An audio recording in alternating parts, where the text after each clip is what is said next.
The French version of a Khmer cookbook, Ambarella, won Gourmand Award for the world's best Asian cuisine cookbook in 2010. The English version of the book, Ambarella, won Gourmand Award for the best Asian cuisine cookbook in the UK in 2013. The English version of the book is nominated for the Gourmand Awards for World's Best Asian Cuisine Cookbook in 2014, held in Beijing from May 19 through the 21st. At VOA TV studio in Washington, D.C., VOA Khmer's Sothearith talked to the book co-author, Kanika Linden, about the book and Khmer food. I know that you wrote a book. It's called in Khmer Maka, but in English is Ambarella. I was wondering, could you please tell the audience why you wrote the book? Well, I think that, first of all, I like to eat. I'm really interested in food.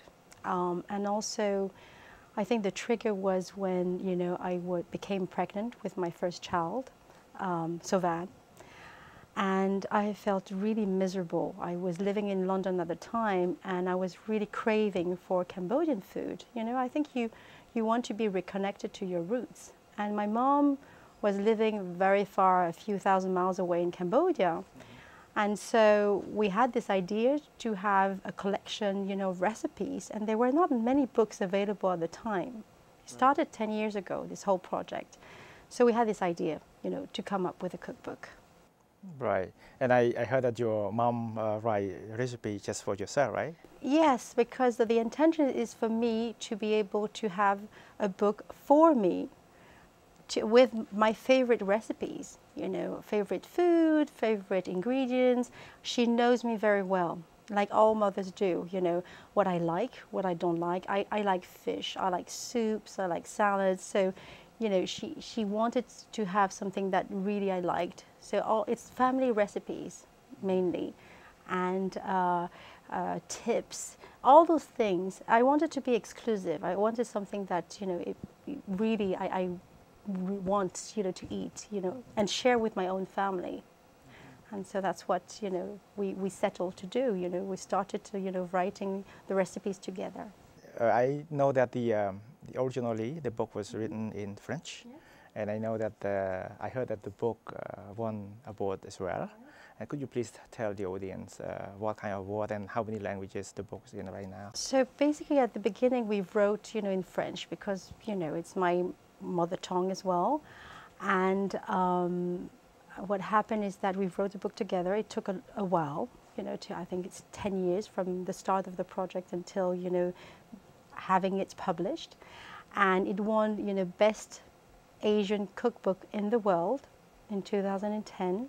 Was that as the Gourmand Awards, and it was done in Paris. So it was a great day for Cambodia.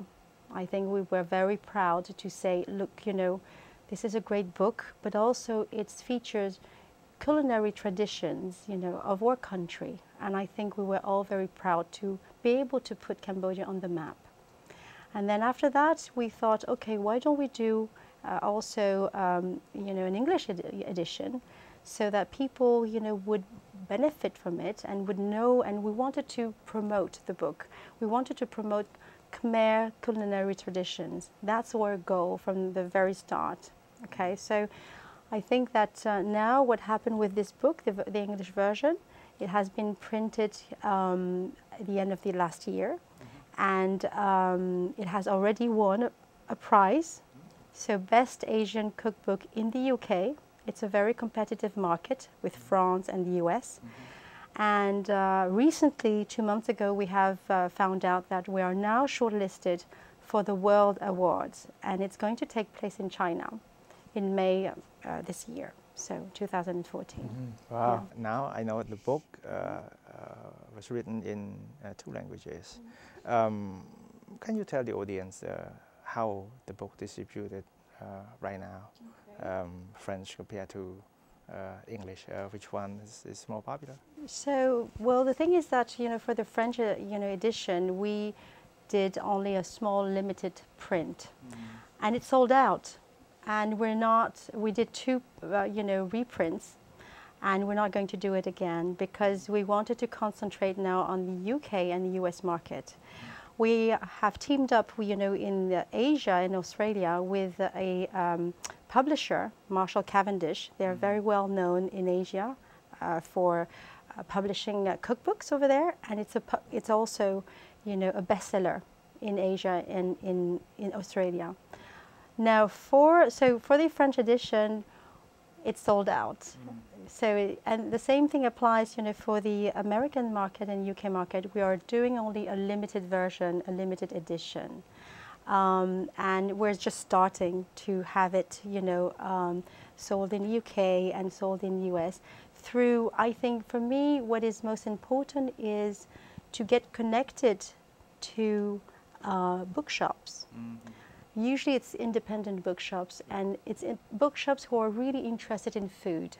It's really for food lovers. So for example, now our book is distributed at Foyles.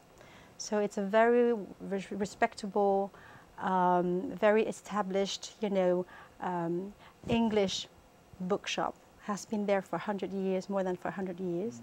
And they're very independent. And I like that spirit. And the spirit is about loving something. It's not a commercial purpose. It has never been a commercial purpose for this book.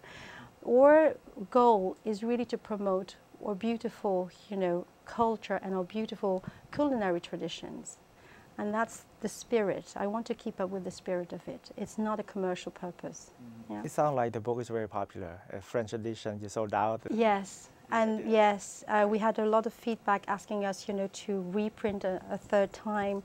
But I think Are that... you going to do that? Are you going to print? This is a self-published book. So we've done everything. We self-finance it. We've done everything from the pictures, the writing, the translation, the pictures, the proofreading.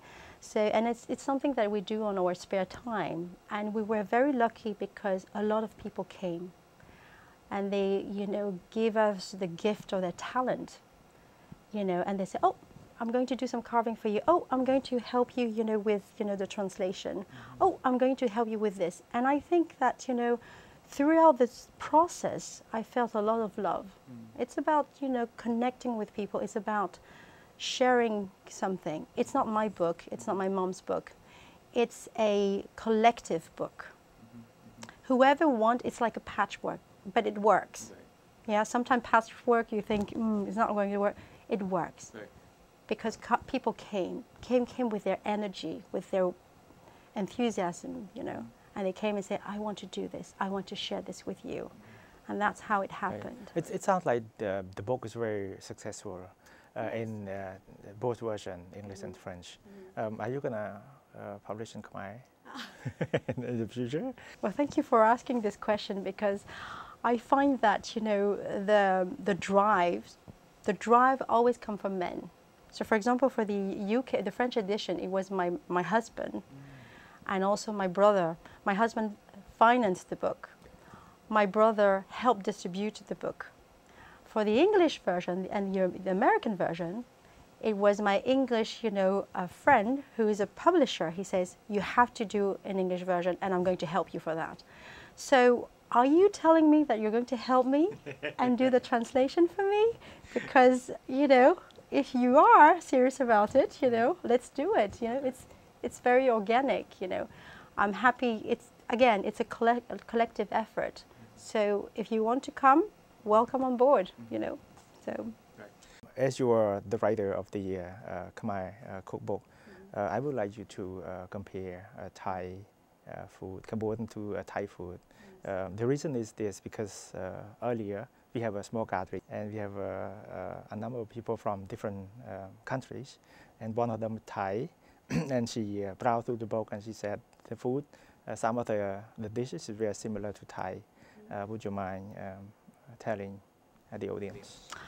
I think, a lot of people came to me and say, what is Cambodian food?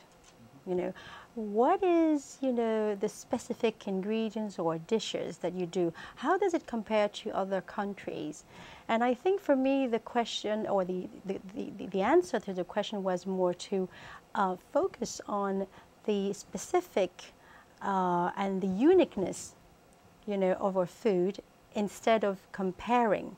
Of course, we have influences. We have the French, you know, influence with the baguette that we, you know, eat with the salaman, for example, or we have also the Indian influence, you know, with the curries. So we have influence, but I wanted to really emphasize, first of all, you know, on the unique tastes and also flavors of Cambodia. I didn't want to spend too much time on comparing, but more to emphasize, you know, on what makes our food so tasty, so flavorsome, what is unique about our food. And that's what I wanted to do in the first few pages, you know, of the book. It's because of the crew, it's because of prahok, it's because of the fish. It's abundant, you know, with fish. And because it's because of the, you know, the geographic location of Cambodia. So we're very lucky, you know, to have this abundance of fish and prahok, you know, fish sauce, all those, you know, ingredients. And krung, if you look at krung, when you look at it, it's the taste, the fragrance, the flavors of all the, you know, the herbs and the condiments that you use, you know, in order to make that very unique paste. And for me, the most, you know, I would say the dishes that are most representative, you know, of Cambodian food are salads. We're talking about soups as well, and I like sweets as well. So we travel, for example, to regions. We woke up very early, you know, during the, you know, at nighttime sometimes, just to see the villagers create and also produce and cook their dishes. So it's not something that we set up to do in a hotel and we have, you know, chefs preparing the food for us. We went to the market in the morning. We cooked the food. We took the pictures of it. We went to and traveled to the provinces. It's not just about, you know, it's very authentic food.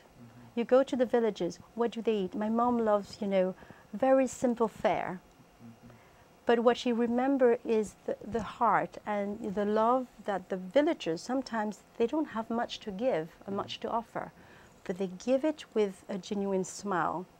And that's what you remember, because food is more than ingredients. It doesn't have to be sophisticated. It's a whole experience. When you go to the lake and you're, you know, traveling on this boat, and you set up for a picnic, you could catch the fish in the lake. You wrap it, you know, in a banana trunk. You set up a fire, and then you cook the fish, you know, wrapped, you know, in the banana trunk. That's the whole experience. Right. And then you have the singing. You can't forget this. You can't forget those moments, right. You know. Right. And that's what I wanted to share with my mom, you know, throughout this book. Yeah. Did you have any, like, last comment, last word to the audience? I think that, you know, for me, the learning, you know, into writing this book was that I got to learn more about my mom, because there's a whole section, you know, it started as a conversation. So, Mom, how was it to grow, you know, in the 40s? How was it for you to be in Cambodia? And because she had difficulty expressing her emotion, I found a way through food. And through food, you know, the memories come back, you know. You remember the taste. That's the first thing you remember. The smell, the taste, that's what you remember. And so I thought, you know, it would be nice to have this conversation and translate it into recipes. And I think what I've really learned from that book is that it's about reconnecting to your parents, reconnecting to your family, reconnecting to your country, reconnecting to your roots. And I'm very proud to say that, you know, my children now eat amok. You know, they love amok. They're asking me for amok because it's so flavorsome. They're not going to eat, you know, just a simple fish, grilled fish. No, they want amok wrapped in banana leaves. So more sophisticated. Yes, and I think, you know, that's it. You know, I think what I will learn from that experience is that, you know, I love my mom and I miss her a lot. It was a way for me to get connected to her. And I'm very proud also to be able to meet Cambodian people and to have this, heritage that I can pass on to the next generation. Thank you very much for giving us the opportunity to interview you about the book. Yeah, wish you success. Yes, thank you very much. Thank you.